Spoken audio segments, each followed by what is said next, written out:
Hello board game brothers and sisters, and welcome to another video where I'll be letting you know of Kickstarters launching this week. So the first game I have for you is called 𝗚𝗵𝗲 of Nadia, and it's 2 to 4 players and takes about 40 to 60 minutes to play. And it comes with this really neat augmented reality app that actually helps you learn the game. And you can point it at any components in the game and it'll give you quick tips and rules explanation even while you're playing the game. If this is something that works well, I'd love to see it with more board games. Each round a player is going to roll some dice and then assign those dice to the other players and themselves. These dice dictate the number of actions each player can take, but they also can cause effects to those players. This is a pick up and deliver game, so you're going to be using those actions to move, gather cubes, and use those cubes to open treasures, all while being attacked by krakens and curses. Once you open 7 chests, you win the game. And it's always nice to see a Kickstarter for under $50. The next game launches on May 19th, and it's called Stop the Train, and it plays 4 to 6 players and takes about 20 to 30 minutes to play. In this game, players find themselves on a runaway train and they're trying to work together to stop it. There's going to be one player secretly trying to sabotage these efforts and cause the train to crash. All players are going to be able to affect the speed of the train, and they're going to have to work together to decide who they want to throw off the train mid-game. If your goal isn't to sabotage the train, then you have 2 goals. The first is to stop the train, and then the second is your secret personal goal. If you complete both of those, you win the game. The next game is also on the 19th, and it's called 𝗚𝗵𝗲, and it plays 1 to 4 players and takes about 10 to 20 minutes to play.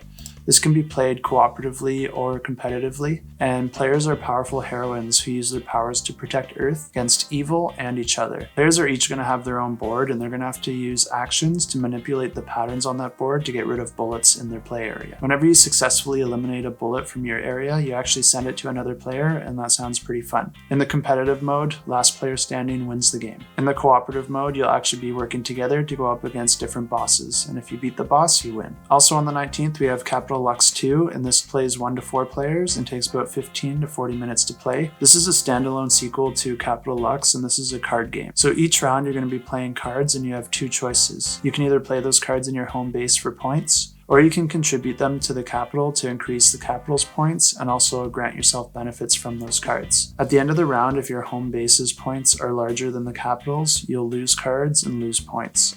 So the goal of this game is try to have the highest points each round without exceeding the total on the capital. And the next campaign is also on the 19th, and it's 𝗚𝗚𝗃, the Collector's Edition, along with the Dark Alliance's expansion. The Dark Alliance expansion brings some new cards into the game, and they're actually going to be played on your opponent's turn.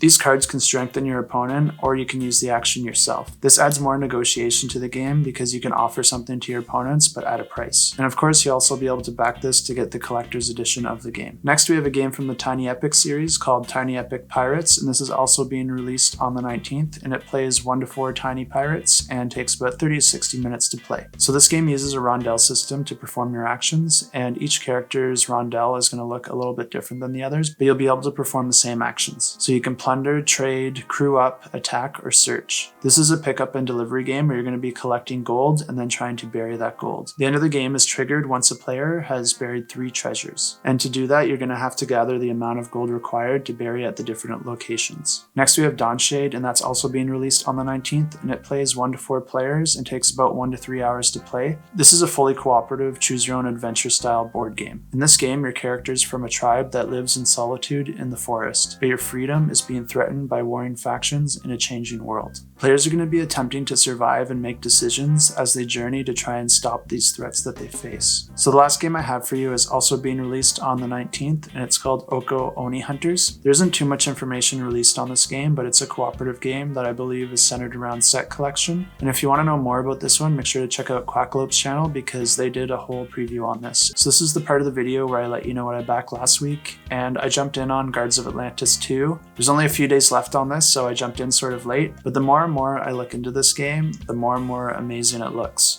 It's won a ton of awards, and the gameplay looks super streamlined and simple. I haven't read the rules for this one yet, but I'm definitely going to do that before the campaign ends. But from everything I've seen so far, I think this is one I'm going to keep. In this video, I only cover Kickstarters launching this week, but I do also maintain a weekly post on Reddit that goes farther into the future. So if you want to see more games coming to Kickstarter, be sure to check that out. I'll leave a link in the description below.